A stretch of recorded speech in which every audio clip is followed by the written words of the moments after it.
Hello, baby. Welcome to the Smart People Podcast. Sit back, grab a drink, tune in your brain.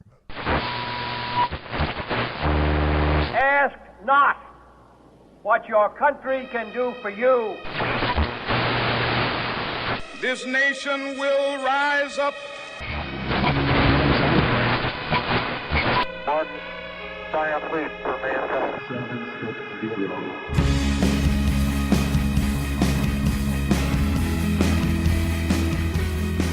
Hello, everybody.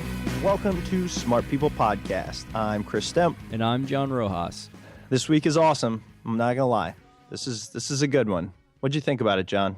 I thought it was good. I thought it was fun. It was interesting. Barry had a lot of good things to say. You already threw out the guy's name. I know. I slipped it there, man. You slipped. This week, we interview Dr. Barry Schwartz. He is a psychologist. You know we love them. He is the Dorwin Cartwright Professor of Social Theory and Social Action at Swarthmore College. He publishes a lot in the New York Times. He's been on TED Talks. He spoke at Google. He spoke at PopTech. He has written, 6 books. Awesome guy, smart guy. And as I allude to in the beginning of the interview with him, I found out about him. I was reading a magazine article where they talked about choosing and choice. And I suffer from what I like to call paralysis from analysis. You get it? I got it. I'm paralyzed from the amount of analysis I do on every decision. And that's what his book talks about. It talks about maximizers, which are the people that have to make the best decision or think they have to make the best decision, and satisficers, which are people that make a decision that's good enough and just run with it. And I've always envied those people. What do you think you tend to be, Roach? Man, that's tough. I think for the most part, a maximizer. You think? Yeah, especially with tech products. I was going to bring it up during the interview, but I didn't want to go on too many tangents. But I have an issue with, especially with buying laptops and things like that. I buy it and then know that the next one's going to be coming out in however many months. Right. And then as soon as it does, I contemplate how I can sell my old one to buy the new one because I want to have the best. You do. And you know what's crazy is I realized one of the only areas where I don't maximize is technology. And I did, again, I wanted to talk to him about this too, but man, these 30-minute interviews are just tough. But I just hit you up and I say, Roach, what's the best thing to buy? And you always give me 5 options. And I say, no, pick one. And you pick one because it's not you buying it, it's me. And everybody wins. So I think that might be kind of I just came up with a solution. You just go to like some website that recommends stuff, take the recommendation and just run with it. You'll probably never know any better. That's a good idea. And I was actually going to bring that up during the interview too, but again, didn't want to go off on these long tangents, but I wanted to make fun of you for not wanting the best tech stuff and then crazy stuff happening to your... To what? I don't know, that Dell laptop that had every single thing wrong. I'm sorry, that Dell laptop lasted 5 years and has been amazing to me. Yeah, it lasted 5 years if you didn't want to use it as a laptop. As soon as you unplugged it, boom. The battery lasted 1 year. But yeah. Anyways, I think the listeners get the point here, but it's just all about choosing. There's too much choice. There should be this middle ground. You know, it's not one decision and it's not 20. It's like chocolate, vanilla, and strawberry. You're going to like one, just pick one. But when you have 30 or 36 or however many Baskin-Robbins has, every time you pick one, you then begin to think about all the good attributes of the other flavors or the other options. And it takes away from the enjoyment of the one you picked. And it's just a downward spiral. And we talk about it in the interview, but I'm so fascinated by it. He goes into it more in his book, which I don't know if we've mentioned yet, but it's The Paradox of Choice is the book that we kind of refer to the most in this interview. And super interesting. So we'll turn this over to Barry here in a minute. I did want to reiterate, guys, that it is the holiday season and we need all the help we can get. We are on pace for a record month for Smart People Podcast. It's helping us out, and we really appreciate it. So just make sure you go to our website, smartpeoplepodcast.com, click on the banner at the top of the page, the Amazon banner, and it'll bring you to Amazon. Make your purchases through there, and we get a small little kickback. Yeah, and I wanted to thank everybody who's made donations recently as well. I'm not going to list out names just so their personal info is not out there, but we really do appreciate it. It means a lot to us. Thank you very, very much. Yeah, you made my day, week, and month. 'Tis the season for giving. That was awesome. Really appreciate it. Make sure to head over to Facebook, like our page, Smart People Podcast, and head over to iTunes, subscribe if you haven't. That helps us out a lot. And enjoy this interview with Barry.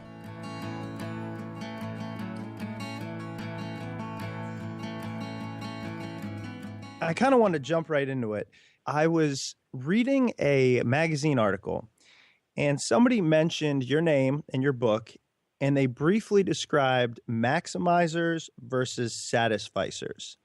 And it was a light bulb went off. I knew I had to talk to you. I knew I had to read this book because it's hard to explain how much of a maximizer I am and how difficult it makes my life. So first, I was hoping you could kind of explain that theory to us and our listeners, and then we could kind of dive into it a little more.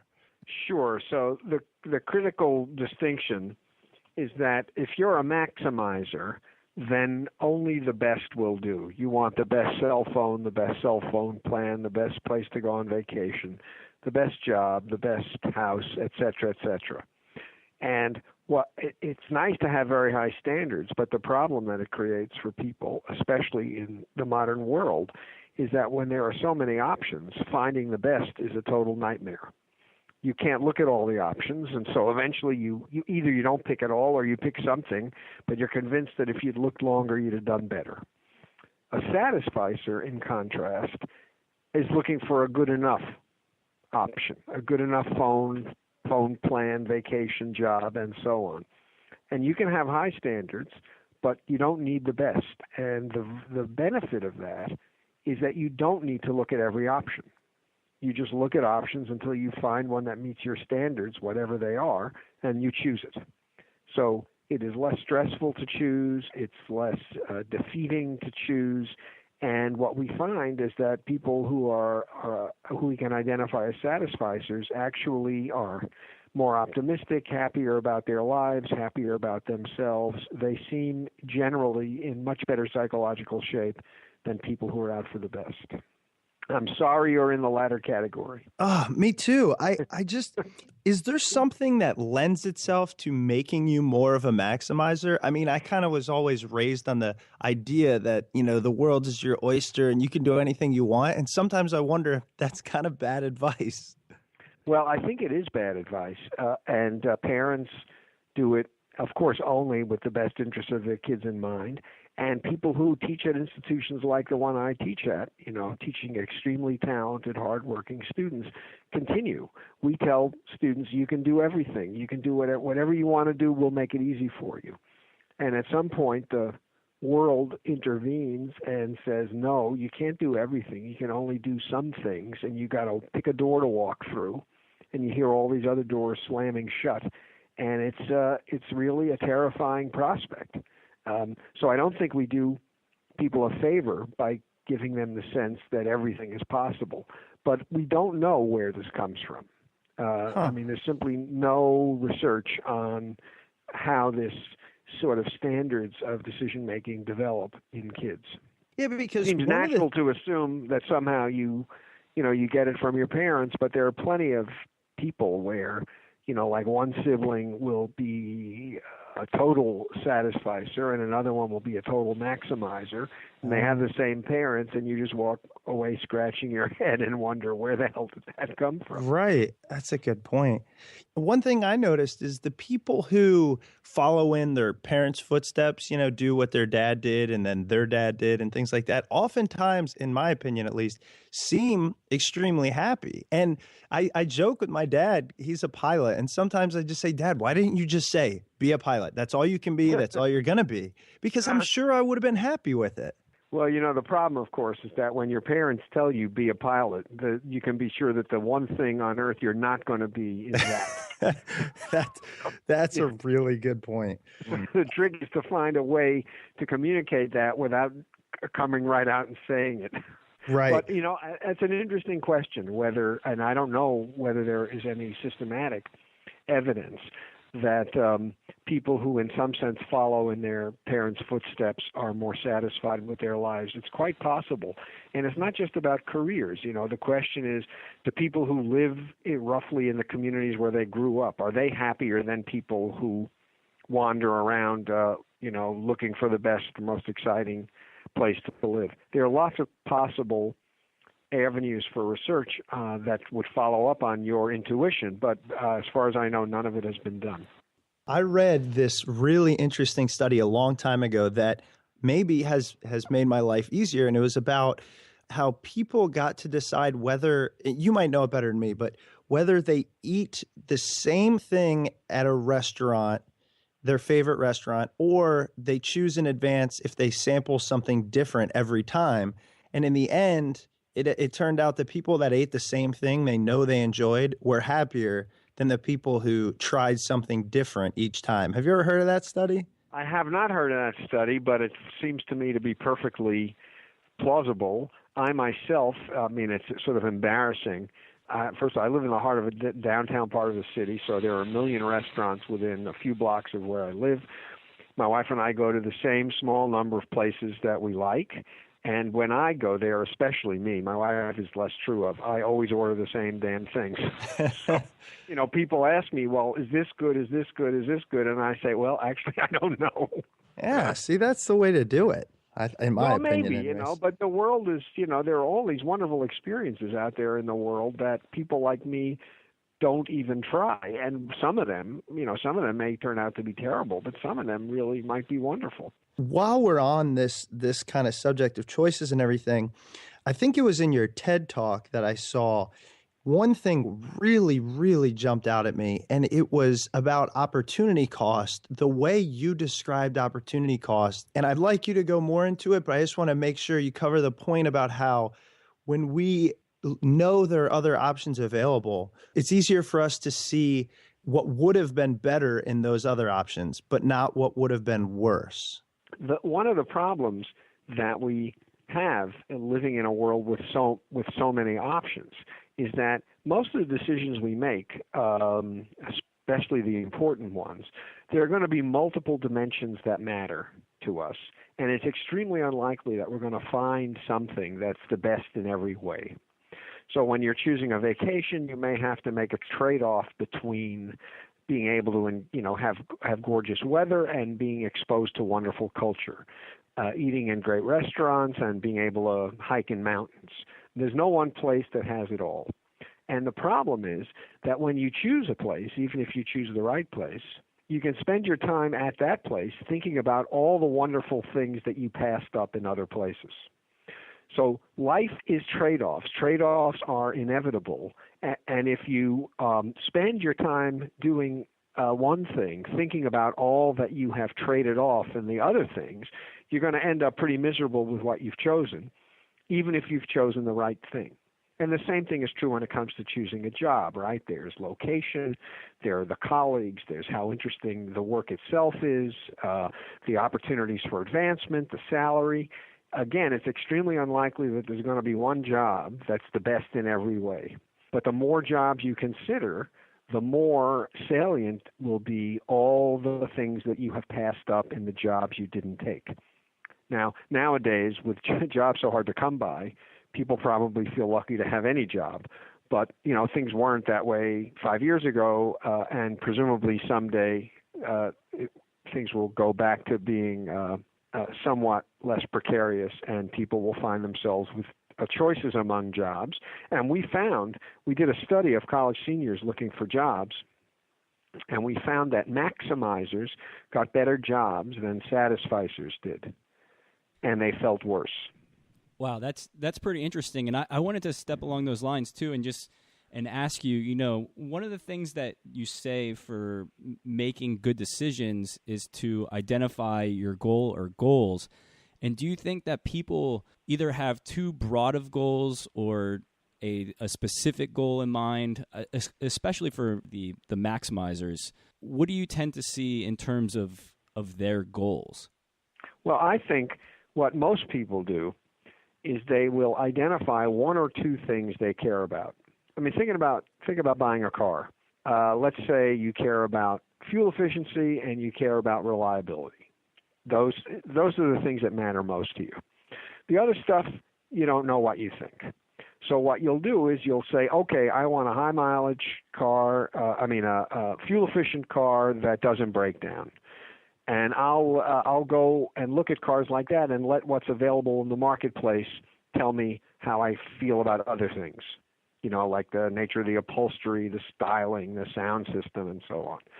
So what happens, of course, is that you go out into the marketplace and you discover that there are 10, 50, 100 cars that are fuel efficient and reliable. And now you're going to let the marketplace help you figure out what else you care about. And that's when people get themselves into trouble. So the advice I give people is, this sort of joke, don't just do something, sit there. The first thing you should do when you're making a decision is sit down and ask yourself what matters. And if you can make a list, the more detailed, the better. The more easily you'll be able to find something that meets your goals. Most of us don't do that. It's hard to do. We're kind of lazy, and we figure, I don't know what I want, but I'll know it when I see it. And again, in the world we live in, seeing it is just going to make you more confused, not more certain about what it is you want. Right. So yes, I think people are not good at formulating goals in a detailed enough way that they'll actually help when the time comes to make a decision. Now, do you have any advice for people that have problems formulating those goals, especially when it comes to choosing a career or job? That's kind of a hard thing to sit down and make that list of things that you're really trying to get out of it, because the one thing that people say is, I just want to be happy at my job. And which is remarkably unhelpful. Right, exactly. Well, I have advice to give, but I think it's advice that anyone can give themselves, and it's much easier to say than it is to follow.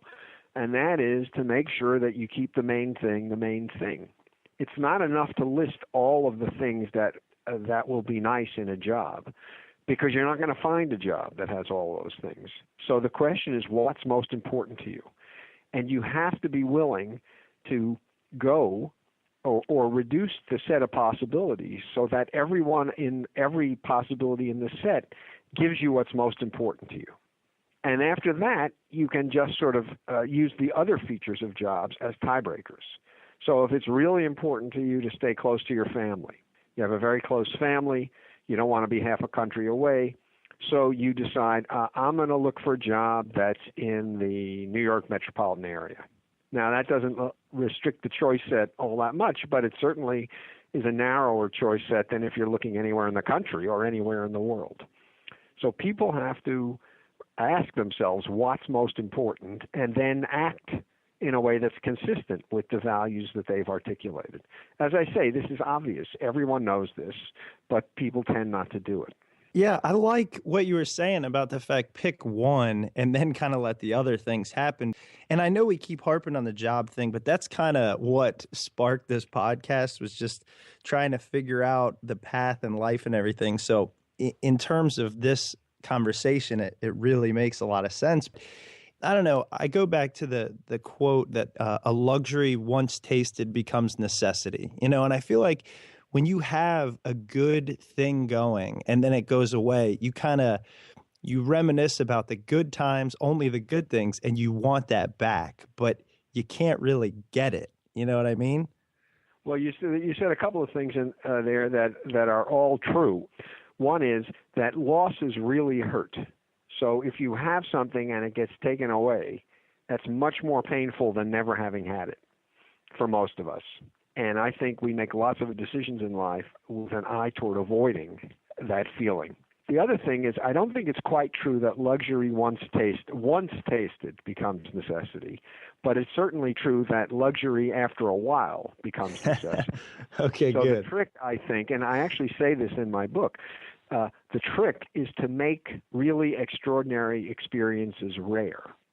And just to give you an example of what I mean, suppose you're making $500,000 a year, so you like to drink wine, and you're in an income bracket now where you can spend $30 or $40 a bottle on wine.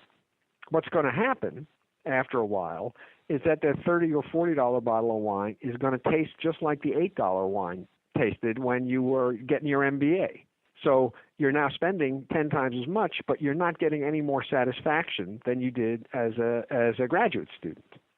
However, no matter what you can afford, if you make the really expensive, high-quality wine a treat, it will remain a treat. So you'll get more pleasure out of the occasional really fine bottle of wine than you'll get when it becomes sort of your standard dinner accompaniment. I like so that. Keeping really great experiences rare is a way to continue to derive satisfaction from having those experiences. Now that's tough, don't you think? Because obviously the great experiences, you want to keep having them. So it's only natural to be like, I'll just do it again. I'll just do it again. Yeah, but it's just, it is just like close to an iron law of human beings that we adapt to things. So it's only natural to want to keep having that great experience again and again. The problem is it's going to stop feeling like a great experience. Right. You're going to need a $70 bottle of wine and then a $100 bottle of wine, and again, if you have infinite money, no harm, although it may seem a little weird to be spending quite so much money on a bottle of wine, but most of us are not in that position. So the trick is to continue to get real pleasure out of these experiences, and the way to do that is to make them special. That's very interesting, especially with the current state of the economy for America right now, where there's a lot of people that are living well below the means that they were living before. Yep. And I really wonder, in terms of happiness, if they've been able to adjust. Right, and the answer to that, I think, at the moment is no. But if the downturn lasts long enough, I think most people will establish a new kind of baseline, a new kind of standard. They'll get used to living the way they currently are forced to live. And the upside of that is that these experiences that had been routine in their more affluent days and are now not routine will give them satisfaction again. Now, you take a huge salary hit and you go from buying $40 wine to buying $10 wine, and 5 years from now, that $40 bottle of wine is really going to taste fabulous.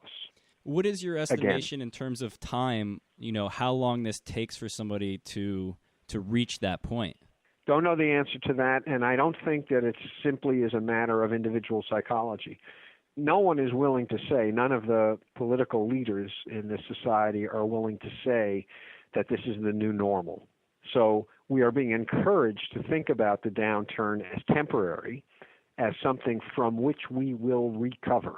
And what that does, I suspect, is that it gets people to fight against getting used to things as they currently are. So I don't think we know how long it takes, and I don't think that the sort of surrounding culture is going to do anything to get us to make peace with our current economic situation. And I should also point out that we know two things about what determines well-being that matter a lot in connection with the downturn. One is that security is really important.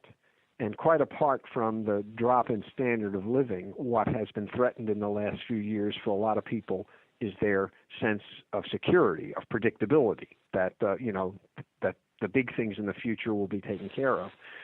Second is that unemployment is a disaster.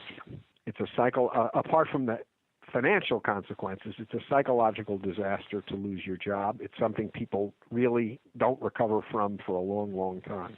While it might be nice for us to get used to the downturn so that we can once again get pleasure out of things that have just become necessities, on the other hand, the price for this downturn, the psychological price for this downturn, for a lot of people is very substantial. One thing there that it makes me think of, and I know you discuss it in your book and in your TED Talk and everything, is there's kind of a middle ground, right? There's too little choice and too much choice.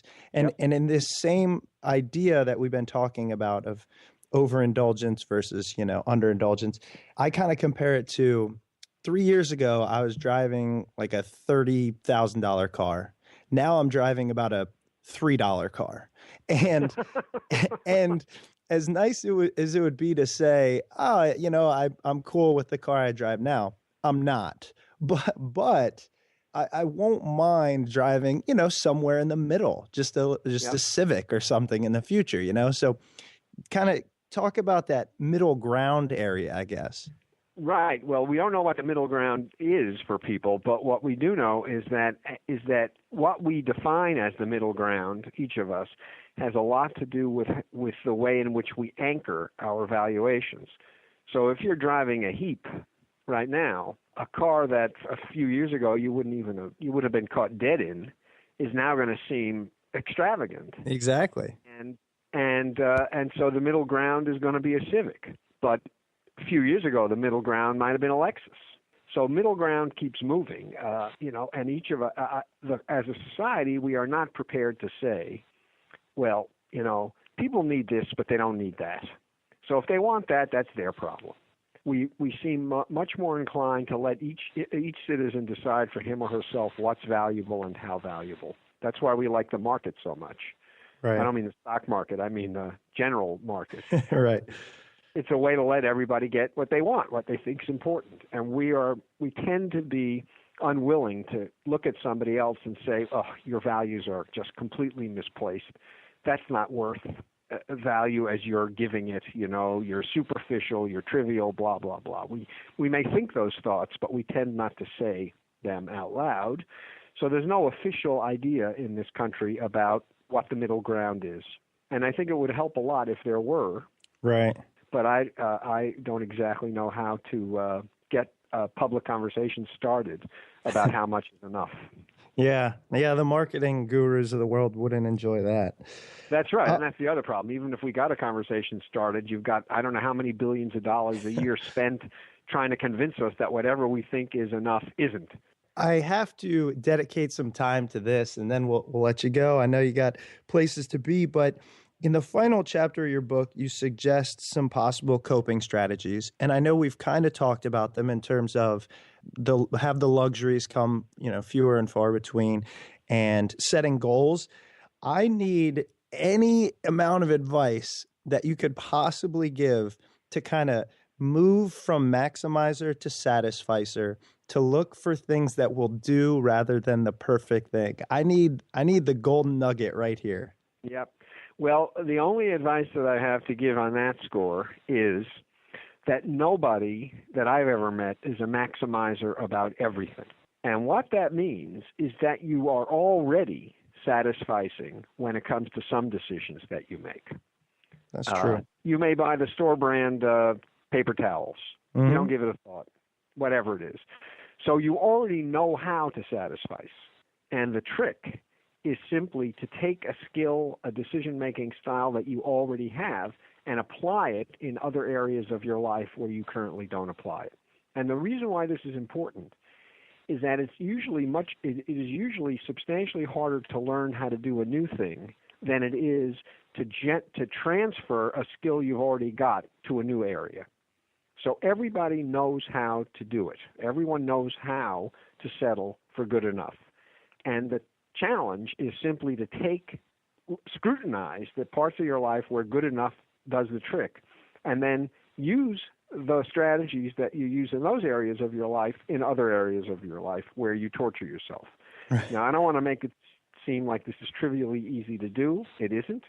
And almost certainly, unless you're willing to be disciplined and stick with it, you'll be incredibly frustrated because you just know that if you spent another 3 days online, you'd find the perfect toaster oven. If you force yourself to go through the discomfort of settling for good enough, one of the things you'll learn is that good enough is virtually always good enough. It'll get easier and easier to satisfy. You'll do it more and more often, and eventually it will become simply your decision-making habit.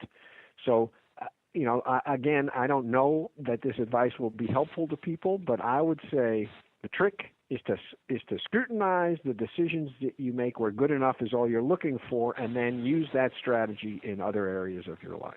Well, I love it because I know it's true. I've done it. I'm telling you, I've struggled over electronics, just picked one, and then it ends up working, and you don't give it another thought. And so that's why I knew, I was like, I got to talk to him, because I know this is true. And, you know, your book, again, The Paradox of Choice, incredible book. I recommend everybody to check it out. And your TED Talk was fascinating. So I really appreciate you coming on the show, and keep writing books, because I want to keep reading them, I guess is what I'm saying. Thank you so much. You're very kind. All right, Barry. Well, thank you very much, and best of luck to you in the future. Thanks. You too. Thanks so much, Barry. Bye-bye. Bye-bye.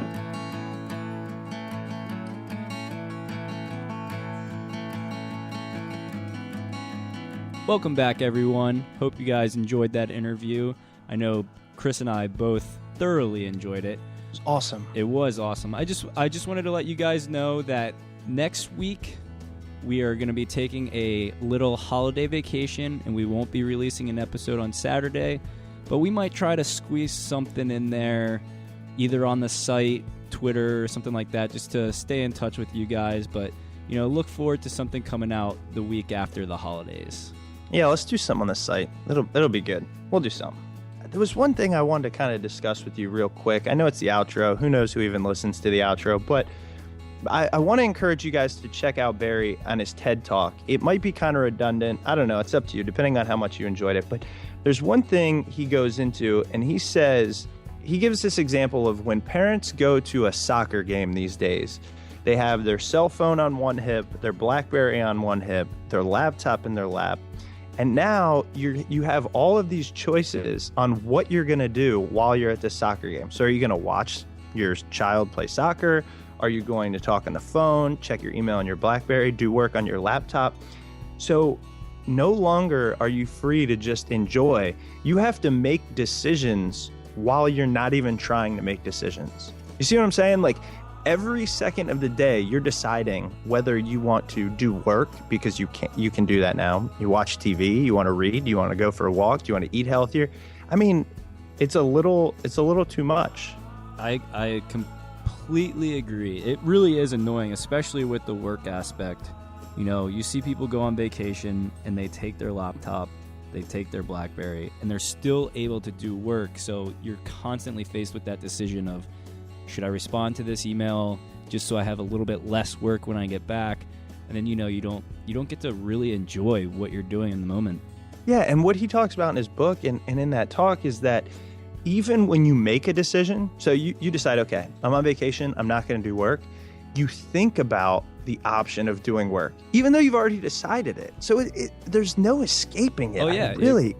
It ruins the vacation, because you sit there and you second guess yourself, and you're like, oh, should I have done work because, you know, my boss needed something, or I don't want to head in on Monday and have 4 hours of emails to catch up with, and I can knock some of this out. I'm getting angry. Oh, it's awful. I'm getting angry just thinking about it.